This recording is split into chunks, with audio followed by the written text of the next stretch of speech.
Muy buenas tardes tengan todos ustedes. Es un gusto continuar con el Congreso Internacional de Derecho Comparado en homenaje precisamente a uno de los grandes comparatistas, al doctor Lucio Pegoraro. Y hoy nos acompaña el doctor Néstor Pedro Sagüez, quien es presidente del Centro Argentino de Derecho Procesal Constitucional, un jurista connotado en toda la región. Muchísimas gracias por acompañarnos, doctor Sagüez, en este homenaje al doctor Lucio Pegoraro. Es un gusto estar con ustedes y participar en este acto de reconocimiento al amigo Lucio Pegoraro. Sí, sí. Hoy el doctor Sagüez abordará el tema del rol del derecho comparado y el recurso al intérprete externo en la intelección e integración de la norma constitucional nacional. Doctor Néstor Pedro, ¿cuáles son los aportes o qué tan importantes son las aportaciones al derecho por parte del doctor Lucio Pegoraro? Él se caracteriza por haber rejuvenecido, primero en Italia y luego especialmente en Latinoamérica, al derecho comparado. Lo ha rejuvenecido y lo ha ubicado, digamos así, en el rango donde corresponde, donde debía estar. Es decir, tradicionalmente era una rama secundaria dentro de las facultades de Derecho. Normalmente no valorábamos debidamente el significado que tenía o que tiene esta disciplina, y Pegoraro como digo, la ha cotizado debidamente y además la ha sistematizado. Es decir, Pegoraro ha tenido la virtud de, digamos, elevar a rango científico una serie de prácticas no siempre coherentes, no siempre sistematizadas, que se hacen respecto de la aplicación de esta disciplina. Así que después de Pegoraro ya no podemos omitir el derecho comparado en nuestras casas de estudio jurídicas, y tampoco, en verdad, lo pueden omitir los tribunales cuando emiten sentencias. Esto ha sido un fenómeno que ha corrido parejo, claro, con la trascendencia de ciertos tribunales internacionales, de tal modo que las cortes locales, las cortes nacionales, hoy día se encuentran, digamos así, compelidas obligatoriamente, inexorablemente, a tener en cuenta el derecho comparado y el derecho transnacional, no solamente como estudio teórico, sino como aplicación práctica en la dilucidación de casos concretos. Y en eso ha sido, como digo, invalorable la actuación de Lucho y de todo el equipo que lo acompaña tan eficientemente. Sí, sí. Doctor Sagüez, usted que ha tenido un trato con el doctor Pegoraro y que evidentemente estamos en un homenaje a la persona, al jurista, pero también a la persona, claro. ¿Cómo lo considera como ser humano?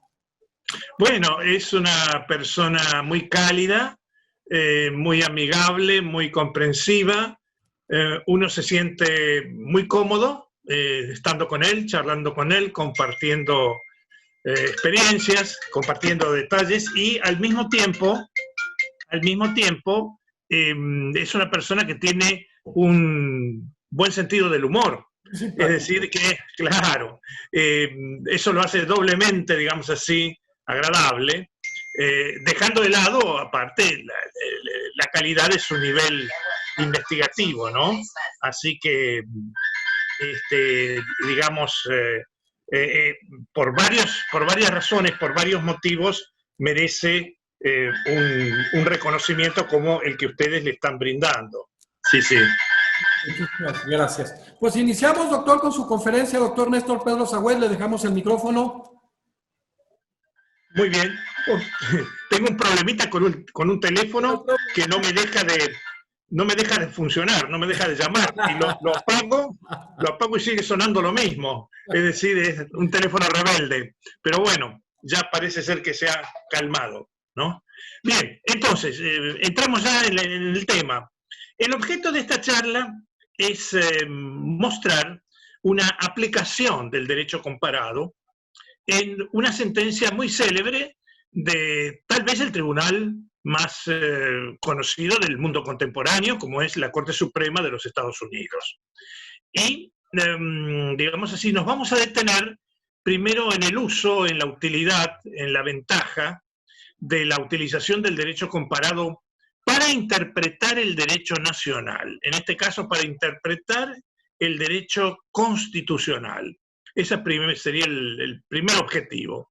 Y el segundo es evaluar el derecho comparado como un material, un insumo para cubrir los vacíos del derecho nacional, es decir, para cubrir las lagunas del derecho nacional, en este caso el derecho constitucional.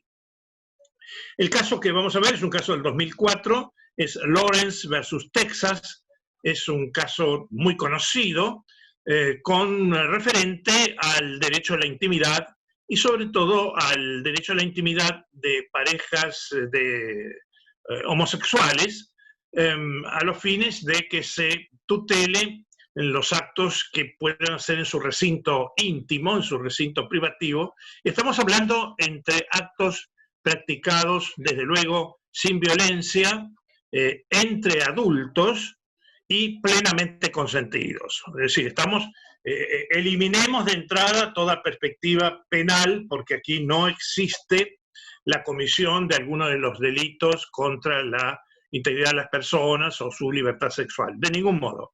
Aquí lo que estamos hablando es actos entre adultos libremente consentidos. La ley penal de Texas castigaba en ese momento, el Código Penal de Texas castigaba este tipo de relaciones. No era el único, ya vamos a ver que varios estados de la Unión lo habían hecho y aún lo mantenían así en el ámbito de la ilicitud, este tipo de relaciones sexuales. ¿Por qué es importante esta sentencia? Bueno, es importante por dos motivos. La primera, porque introduce el llamado recurso al dato sociológico en el discurso, en el relato judicial, ¿no? O sea, se va a detener en hechos. La sentencia va a averiguar cómo se presenta el problema bajo examen en la sociedad norteamericana del momento. Va a ir al campo fáctico, va a recurrir para resolver este caso a elementos extranormativos, elementos reales, elementos vivenciales del ámbito, como digo, fáctico o de la realidad constitucional. Eso por un lado. Pero en segundo término, de una manera muy tajante, va a recurrir al derecho comparado para resolver el conflicto. Bien, vayamos a estas dos cuestiones. Lo que sustancialmente se llega a discutir, en este caso, es si la privacidad, la intimidad, es un blindaje contra el escrutinio de la moral pública colectiva. Dicho de otro modo, las creencias sociales en materia moral pueden inmiscuirse, pueden regular mi vida privada o no. Eso es el meollo de la cuestión. Y la respuesta, hasta entonces, en el derecho constitucional norteamericano, era que sí, que era factible esa regulación. Inclusive, estamos hablando del 2004, pocos años antes, estamos hablando de 1986, la misma Corte Suprema de los Estados Unidos, en el caso Bowers contra Georgia, había considerado que era constitucional esa regulación de la colectividad, de la comunidad, de actos privados sexuales de los estadounidenses. Por lo tanto, el partido judicial o la sentencia comienza con un gol en contra para las pretensiones que intentaban proteger esa privacidad de los actos, dado un reciente veredicto de la Corte Suprema sobre el asunto. Sin embargo, Bowers va a revertir esa jurisprudencia precedente que tenía décadas o más de una centuria de vigencia y va a sentar la tesis de la intimidad o de la blindaje por el derecho a la privacidad de estas conductas sexuales privadas. Bueno, vamos a ver cuáles son los argumentos que emplea. Dijimos que los primeros eran de tipo fáctico con relación a hechos que se plantean en la ciudad, en la realidad norteamericana. Y la tesis mayoritaria del tribunal, es 6 votos contra 3, es que cada generación tiene el derecho de evaluar la licitud o ilicitud de las conductas de las personas. En otras palabras, cada generación tiene derecho a interpretar la Constitución de acuerdo a su modo. Esto le va a permitir, este argumento de la Corte en el 2004, revertir el fallo que había dictado antes en 1986. Ahora bien, esto nos lleva a un problema de tipo práctico. El problema de tipo práctico es este: ¿cómo averigua una Corte Suprema qué piensa la gente? Es decir, ¿cómo detecta, cómo constata la Corte Suprema, la mayoría de los jueces de la Corte Suprema, que la sociedad norteamericana hoy quiere privilegiar la intimidad y quiere impedir el castigo penal sobre pretexto de inmoralidad de estos actos privados? ¿Cómo efectiviza el recurso al dato sociológico? La pregunta es importante porque la Corte Suprema no tiene oficinas de encuestas, no tiene personal para realizar en la calle sondeos de opinión, no tiene elementos como para realizar un análisis de campo, y tampoco, al parecer, existían estadísticas claras, ciertas, comprobadas, corroboradas, que permitieran asegurar realmente cuántos norteamericanos aspiraban a condenar estas conductas y cuántos americanos consideraban que eran actos privativos de la intimidad de cada uno. El método que recurre la Corte Suprema, sin embargo, es ingenioso y es un método de tipo, así digamos, objetivo. Va a analizar de qué manera se ha replegado en los distintos estados de la Unión Americana este castigo penal de los actos privados presuntamente contrarios a la moral pública. Y entonces, en este sentido, el análisis es contundente. En el año 1961, 50 estados de la Unión Americana, es decir, prácticamente todos, condenaban penalmente este tipo de relaciones sexuales entre adultos libremente consentidas. Es decir, la pederastía estaba condenada penalmente, y algunas veces no solamente entre personas del mismo sexo, sino inclusive entre personas de distintos sexos. Estoy hablando del coito contra natura, por ejemplo. Perfecto, eso era en 1961. Pero en 1986 se produce, o digamos, otra constatación por parte de la Corte Suprema, y ahí descubre la Corte que solamente la mitad, y en realidad menos de la mitad de los estados, ya castigaba penalmente estos actos de pederastía. O sea, en lugar de 50 estados, eran solamente 24. Y en el año 2003, la Corte Suprema hace un nuevo relevamiento y ahí descubre que solamente 13 estados castigan este tipo de conductas. Esta declinación del número de estados, usted sabe que, como en México, el Código Penal base es estadual, o son estaduales. En este caso se comprueba que ha habido un repliegue, un achicamiento, se ha comprimido, pero sensiblemente. Ahora solamente 1 de cada 4 estados castigan estas relaciones, cuando antes, en 1961, eran todos. Este episodio, esta fotografía de la realidad, este recurso al dato sociológico es absolutamente objetivo, se realiza simplemente con un cómputo legislativo sobre el tema, y para la Corte Suprema de los Estados Unidos esto le brinda un resultado contundente. La mayoría de los estados, la mayoría de los norteamericanos, 3 de cada 4, no quiere castigar penalmente este tipo de conductas. Este recurso al dato sociológico le permite entonces, en una primera aproximación muy fuerte a la Corte Suprema, decir, bueno, el panorama es que en principio los norteamericanos, la sociedad norteamericana, no quiere incriminar este tipo de conductas. Y eso le suma o se suma a la doctrina de la Constitución viviente, que está expuesta por uno de los jueces de la Corte, el juez Kennedy, en el sentido que, ya lo dije, creo anteriormente, cada sociedad tiene el derecho de regular a su modo las relaciones entre la moral pública y entre la moral privada. Añade Kennedy, una nueva generación puede darse cuenta que las generaciones anteriores, o las generaciones anteriores, estaban equivocadas o eran erróneas.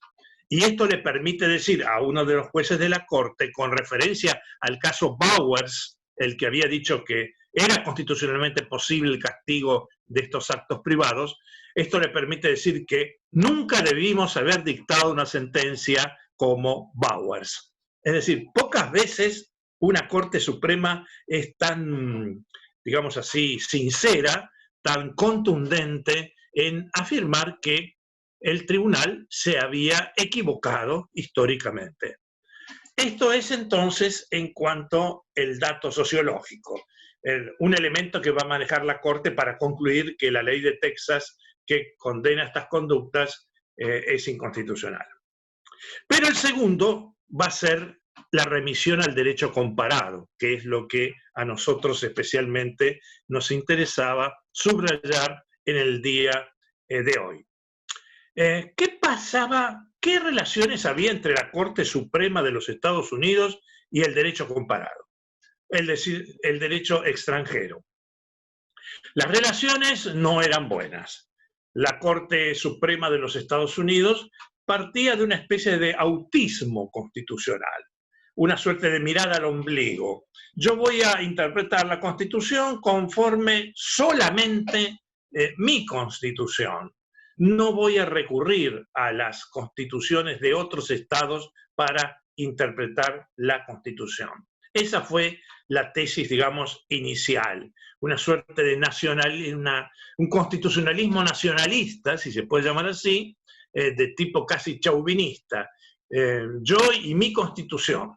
En un caso inclusive, Elkins, la Corte Suprema de los Estados Unidos, había afirmado que su Constitución era el instrumento más maravilloso que había salido de las manos del hombre. Es decir, a esto implicaba un piropo a su propia Constitución realmente muy llamativo. Entonces, desde esa perspectiva, el recurso al derecho comparado era algo reprobable, algo condenable.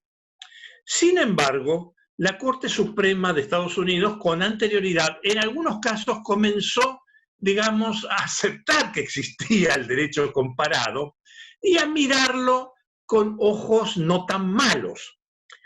Vamos a dar algunos indicadores, algunos casos. Por ejemplo, en Stanford contra Kentucky, lo que se discutía era el concepto de penas crueles e inhumanas. Y usted sabe, en concreto se refería al tema de la pena de muerte.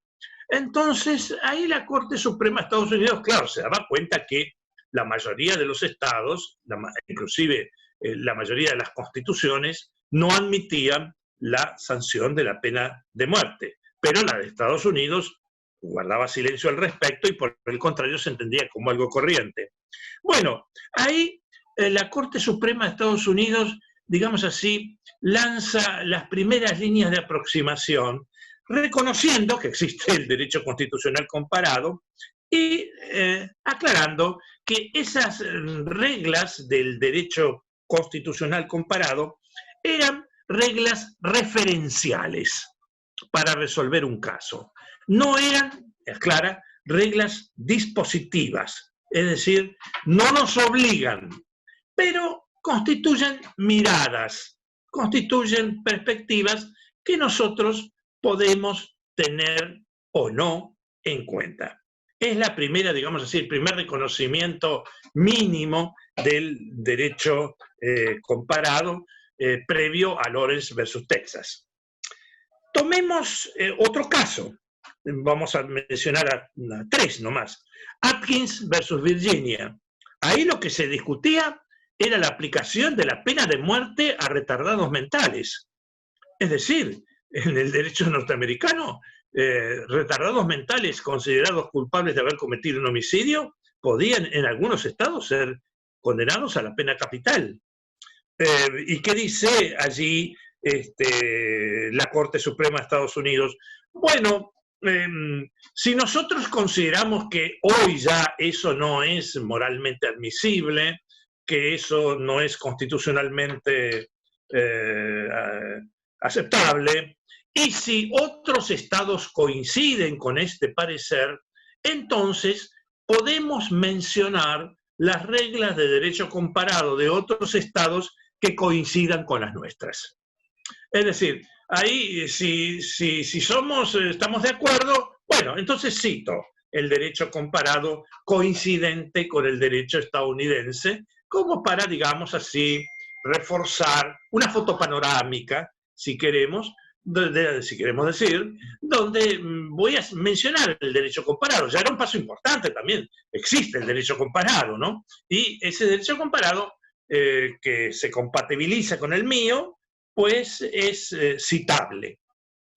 Pero aún así, en la Corte Suprema de los Estados Unidos existían criterios, en otros fallos, por ejemplo, Foster versus Florida, donde la Corte Suprema vuelve a adoptar una actitud agazapada, nacionalista, no compatibilizadora con el recurso al derecho comparado, y afirma de manera concreta que los datos existentes en el derecho comparado no son obligatorios para los Estados Unidos y que Estados Unidos jamás debe someterse, estas son las palabras que emplea, a las modas extranjeras vigentes en el derecho comparado. Es decir, este es el fallo más, tal vez, nacionalista que exista en el tema, y entonces califica como moda extranjera al derecho comparado,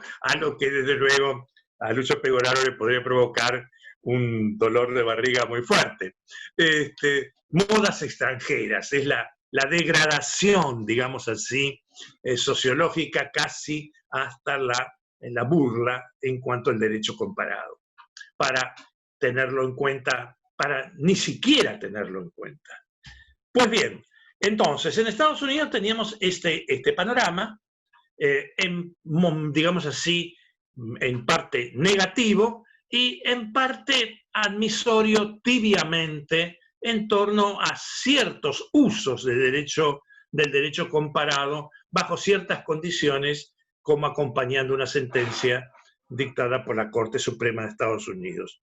Pero en Lawrence versus Texas, por el contrario, la Corte Suprema de Estados Unidos por primera vez va a apoyar francamente su conclusión admisoria del respeto a la privacidad en las relaciones sexuales, admisoria de la tesis de que la moral colectiva no constituye un dato relevante para inmiscuirse en mi intimidad, y lo va a hacer citando sentencias del Tribunal Europeo de Derechos Humanos, especialmente el caso Dutton versus el Reino Unido o United Kingdom, donde el Tribunal Europeo, justamente la Corte Europea de Derechos Humanos, había sostenido que actos de este tipo no podían ser condenados por la moral pública. Esta es una cita, digamos, importante porque no es colateral, no es nosotros coincidimos con esto, entonces lo incorporamos, sino como que yo me baso en esto para interpretar la Constitución estadounidense, me baso en sentencias del Tribunal Europeo de Derechos Humanos.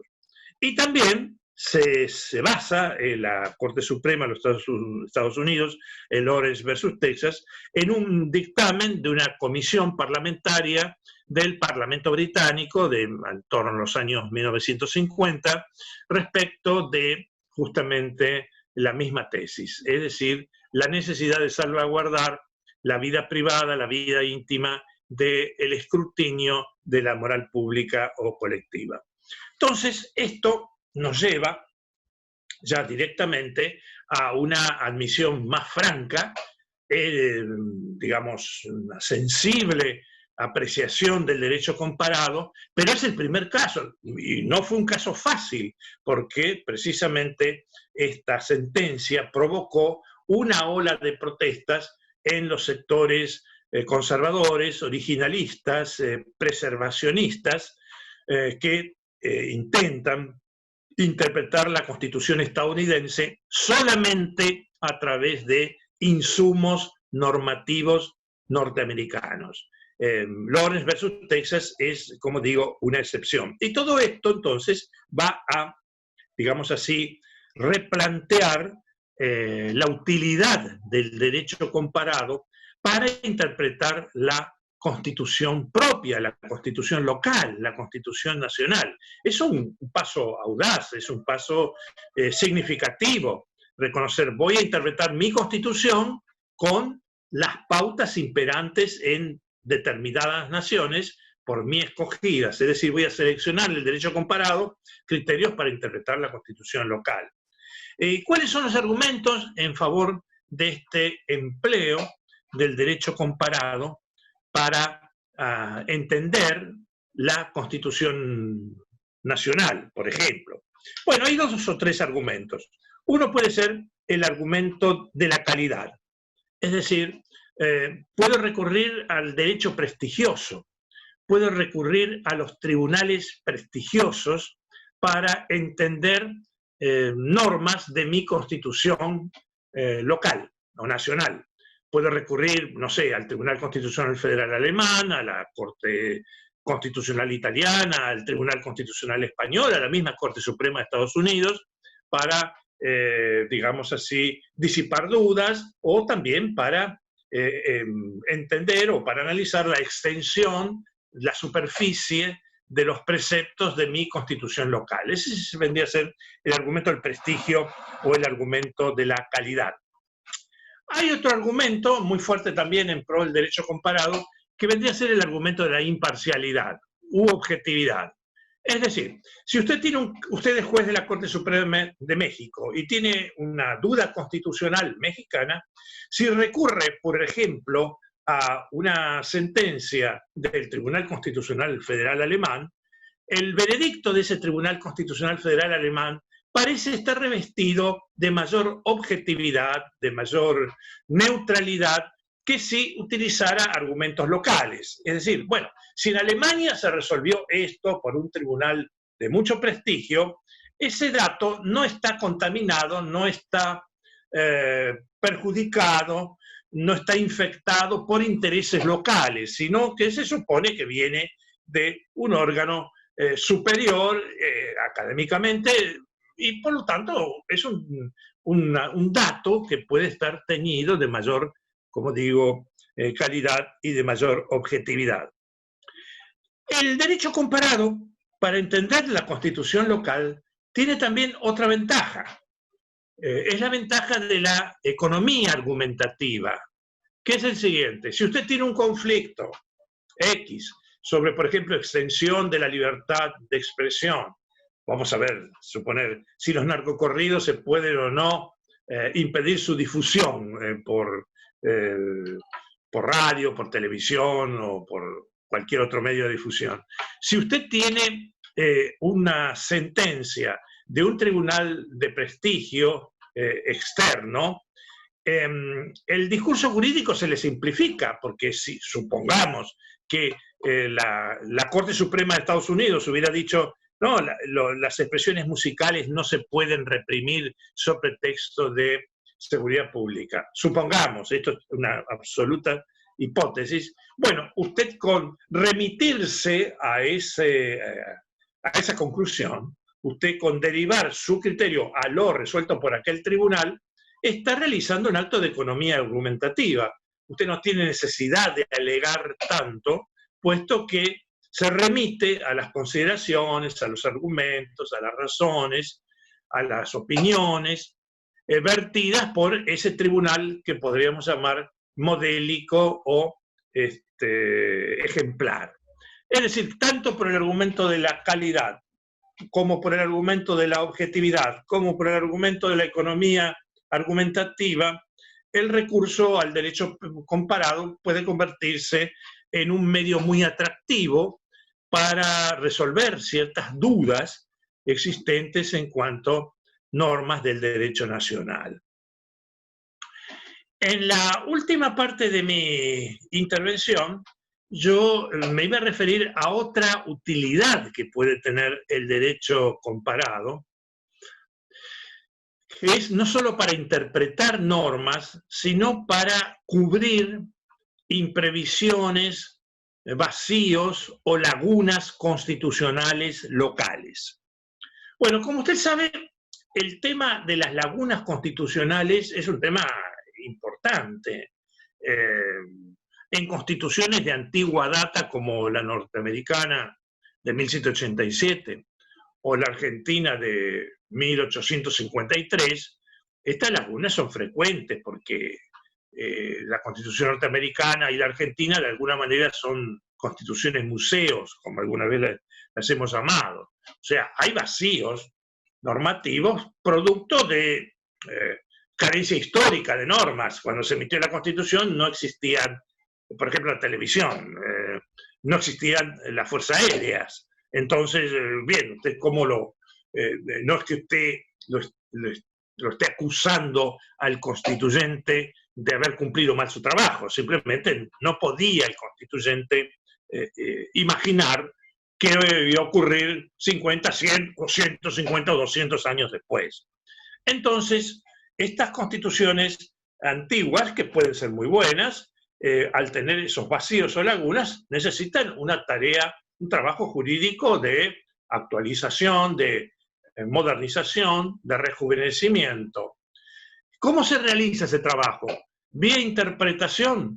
Bueno, algunos observan, en realidad esto no es interpretar algo, porque un vacío normativo, ¿cómo va a interpretar una laguna? ¿Cómo va a interpretar un agujero negro constitucional? No hay nada. O sea, no se interpreta la nada, se interpreta algo. Una norma, una cláusula es interpretable, pero un vacío constitucional no es en puridad de verdad interpretable. Lo que se hace para resolver el vacío, la imprevisión, es ir a la integración constitucional. O sea, la integración es un procedimiento parecido al de interpretación, pero distinto. Aquí se trata de llenar el vacío lagunoso. Evidentemente, la integración tiene o fuerza a un papel mucho más creativo en el operador jurídico, porque si es interpretación, el operador podrá escoger entre distintas alternativas que anidan en el texto de una cláusula, pero cuando hay vacío hay que crear la cláusula faltante. Bien, ¿y cómo se crean las cláusulas faltantes? ¿Cómo se rellenan las lagunas constitucionales? El procedimiento más simple es la analogía.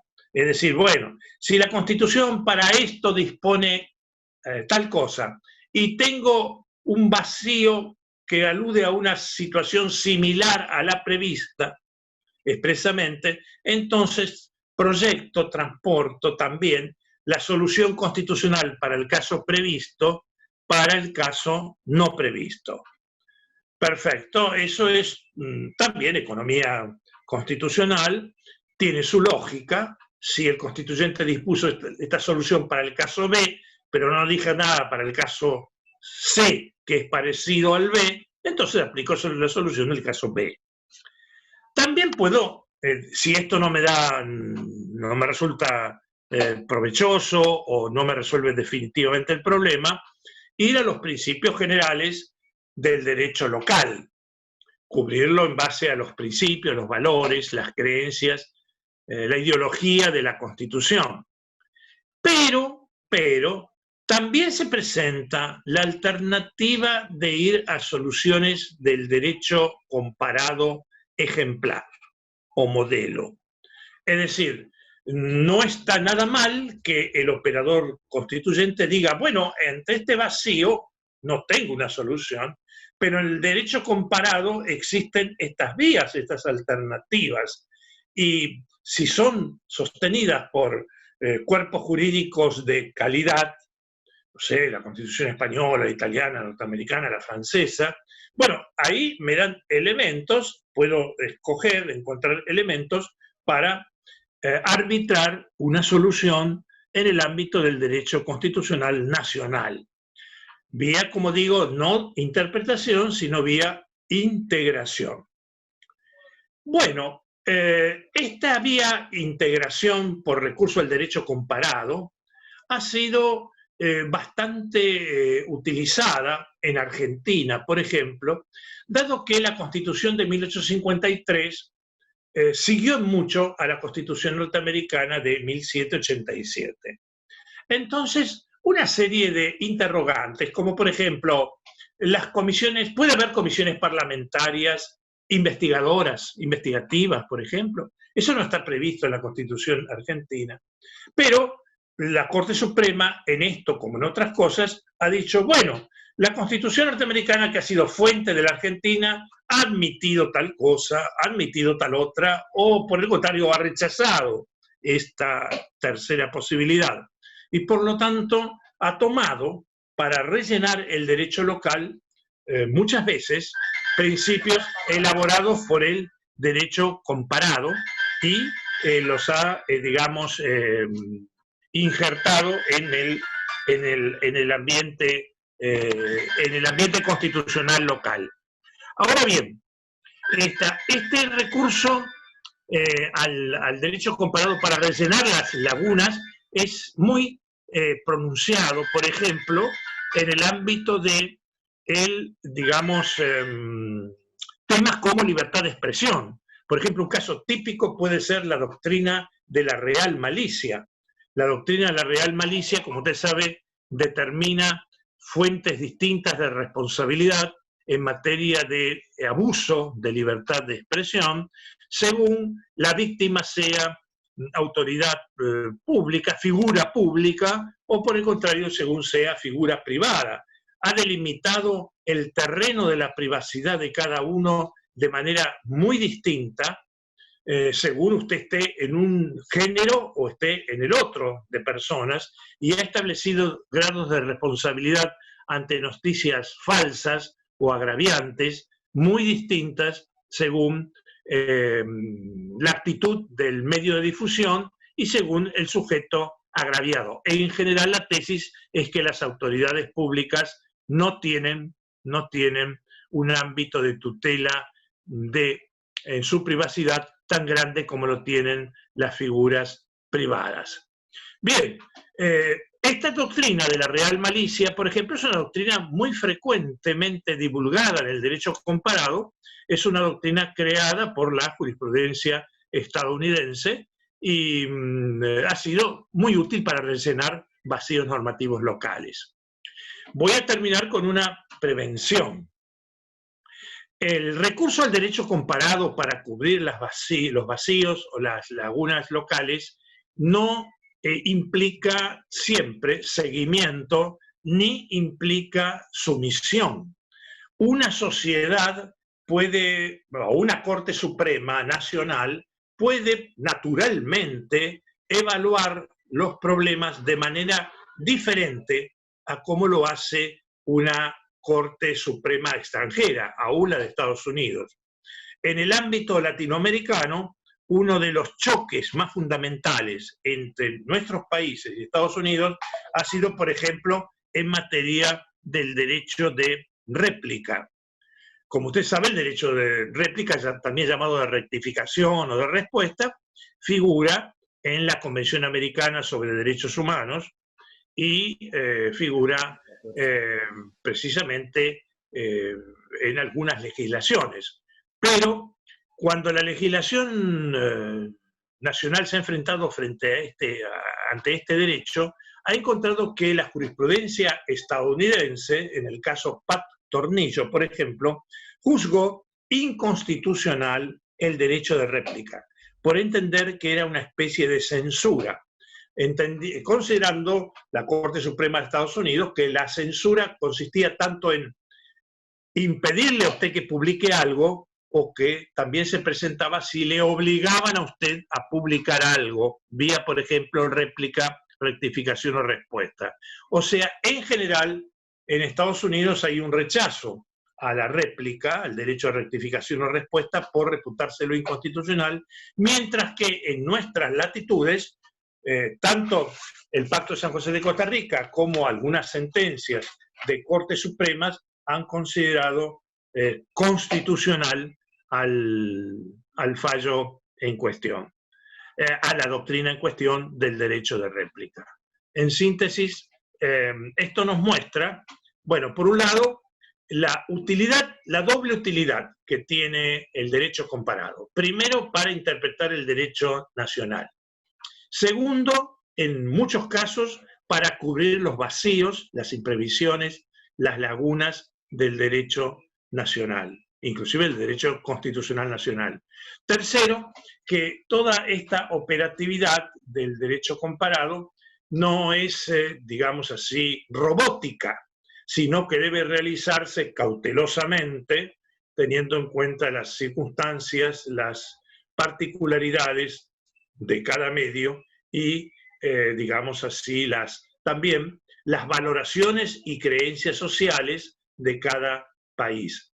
Normalmente el derecho comparado es útil, pero no siempre es inexorablemente obligatorio, de ningún modo. Además, el derecho comparado puede brindar distintas opciones y para escoger una de estas opciones, el operador nacional tiene desde luego un amplio campo de elección. Creo que con esto hemos hecho un panorama elemental y de todas maneras quedamos a disposición de alguno de ustedes si desea formular alguna consideración complementaria. Doctor Zaguas, qué bueno habla de este tema de la imprevisión constitucional, y ahora la trascendencia que tiene precisamente el método del derecho comparado. En todos estos temas, cuando se habla de sentencias, por ejemplo, atípicas, de la cláusula abierta, de la integración, de la implementación del derecho internacional de derechos humanos, si bien es cierto, no es obligatorio, ¿usted lo considera realmente una verdadera necesidad? ¿Que recurrir al derecho comparado? Sí. ¿O qué? Sí, recurrir al derecho comparado.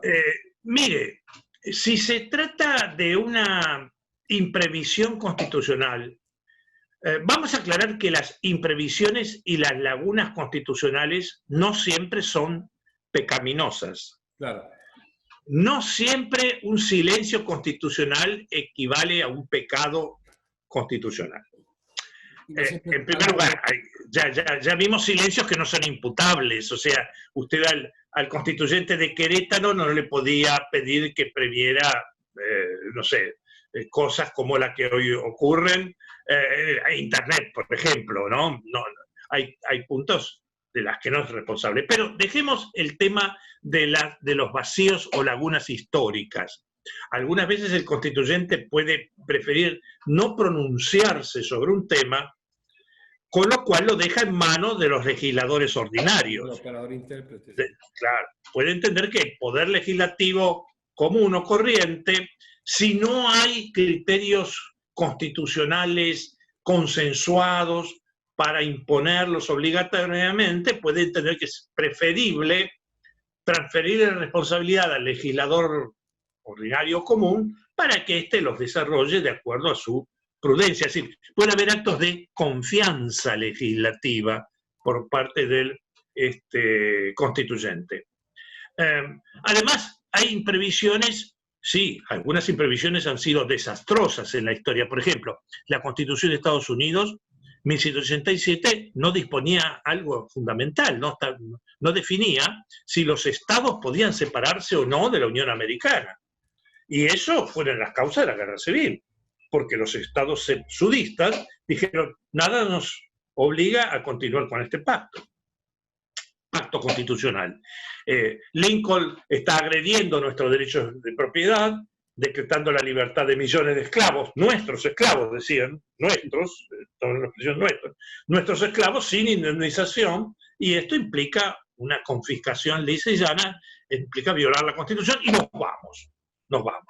Solamente después de la Guerra Civil, y porque la ganaron los del norte, la Corte Suprema, Texas versus White, dijo que la Unión Norteamericana es una unión indestructible de estados indestructibles. Pero eso lo dijo después de haber ganado la guerra los unionistas. Si lo hubieran ganado los sudistas, la respuesta de la Corte habría sido otra. Entonces, hay silencios algunas veces muy costosos.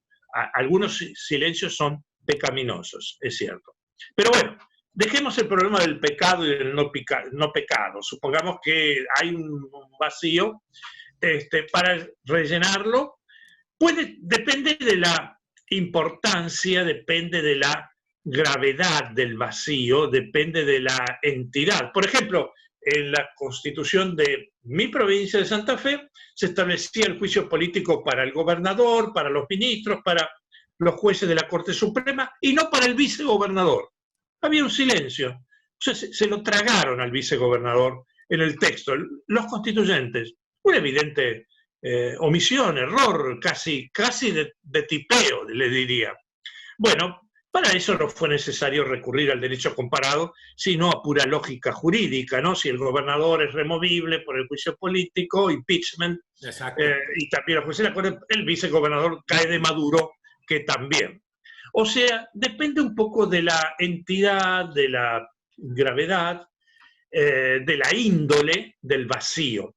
Pero en temas importantes, como por ejemplo la posibilidad de establecer comisiones investigadoras por el Congreso, si eso no una facultad implícita o un derecho inherente o un derecho tácito de la legislatura, este es un tema importante y recurrir a la doctrina estadounidense para resolver el problema, como hizo nuestra Corte Suprema, fue una medida prudente y diría exitosa, digamos. Tuvo en cuenta una opinión calificada sobre un tema muy significativo y ya trabajado por el derecho constitucional norteamericano, ¿no? Así, o sea que depende de la índole, me parece, del tema. Prohibición, por silencio, exacto. Doctor Sagüel, ahora en el tema del diálogo judicial, del diálogo jurisprudencial, ¿qué rol tiene el derecho comparado? Su pregunta es muy buena, la podemos, desde luego, considerar. A partir de los procesos de internacionalización, a partir de los procesos de regionalización, como es el nuestro en el caso del Pacto de San José de Costa Rica, las conexiones entre el derecho interno y el derecho internacional, en particular el derecho internacional de los derechos humanos, son ya cotidianas y casi obligatorias.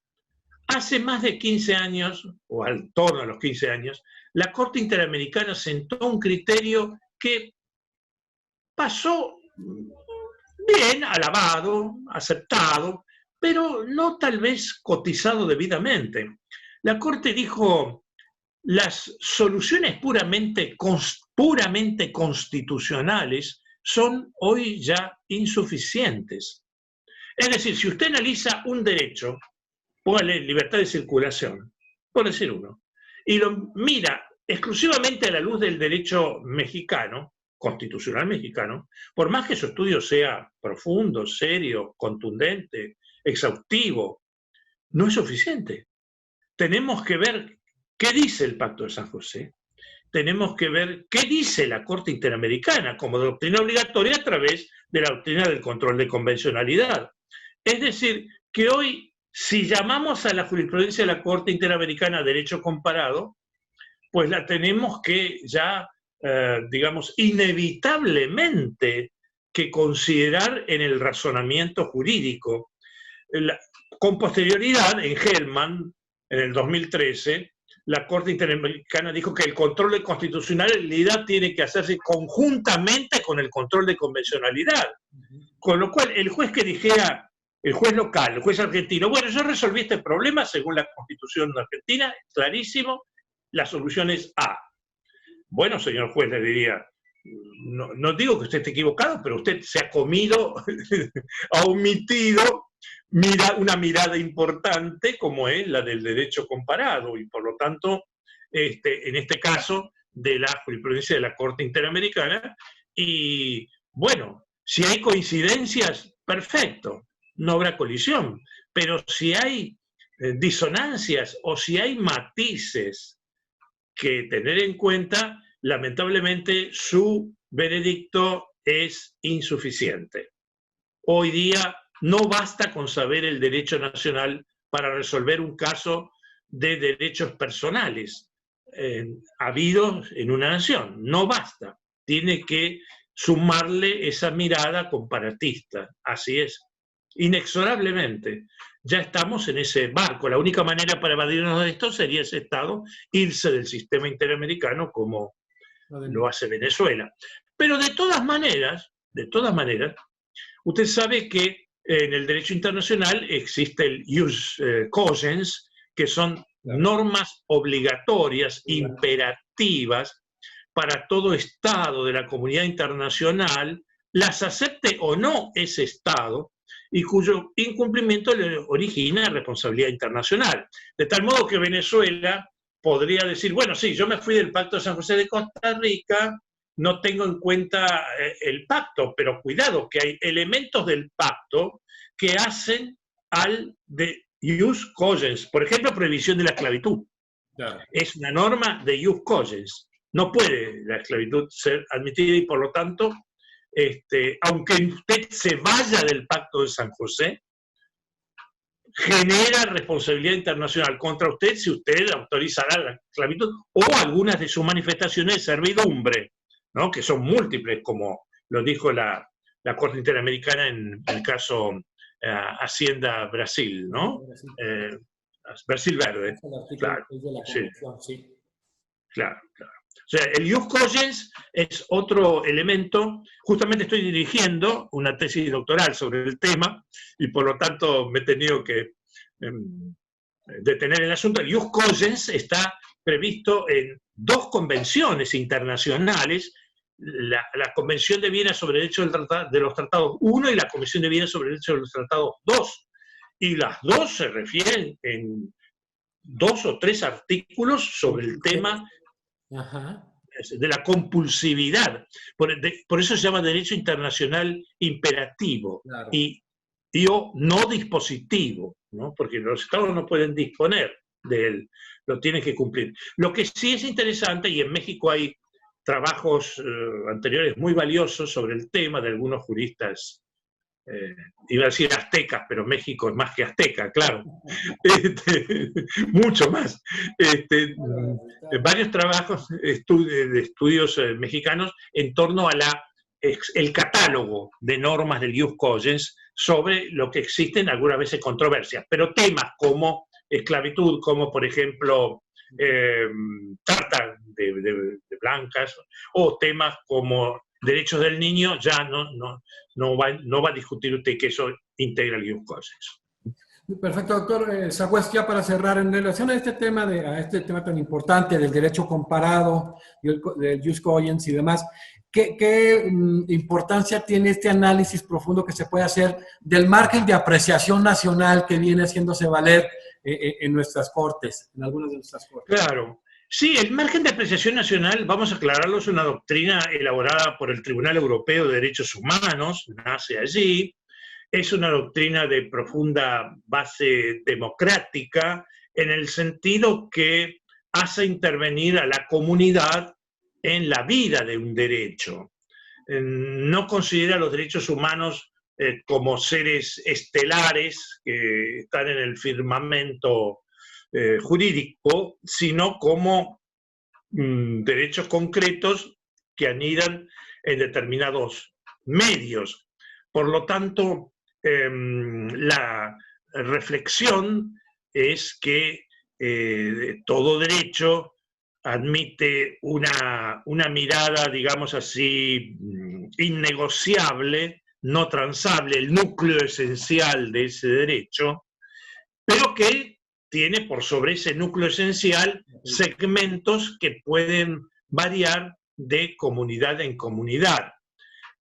Lo difícil es, y requiere una tarea jurídica muy detallada, diferenciar cuánto es esencial y cuánto no es esencial, cuánto hace al núcleo esencial de un derecho y cuánto hace a un núcleo no esencial del derecho.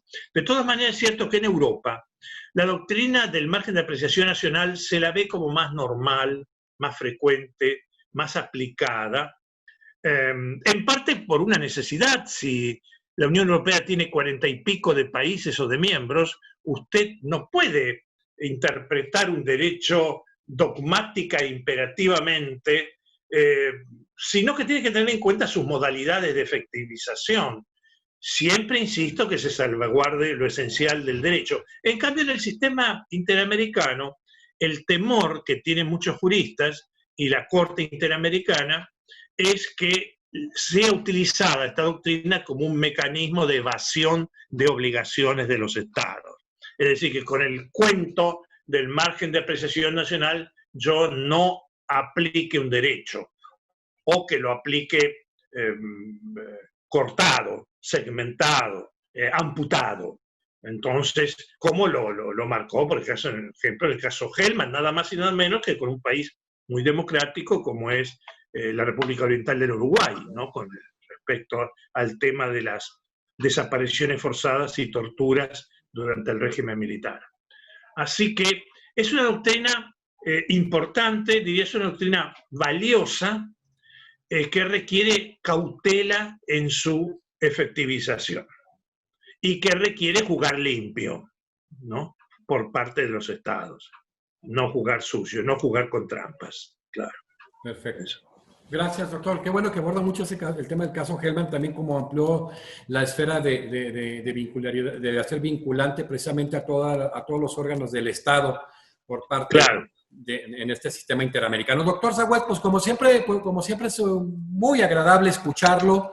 Es una disertación para mí en lo personal muy importante, en primera por el cariño, el respeto que le tiene el doctor Pegoraro, que es extensivo a su servidor. Sí, que sobre compartimos. todo en un homenaje tan sentido y tan importante y sobre todo tan merecido para el doctor Lucio Pegoraro.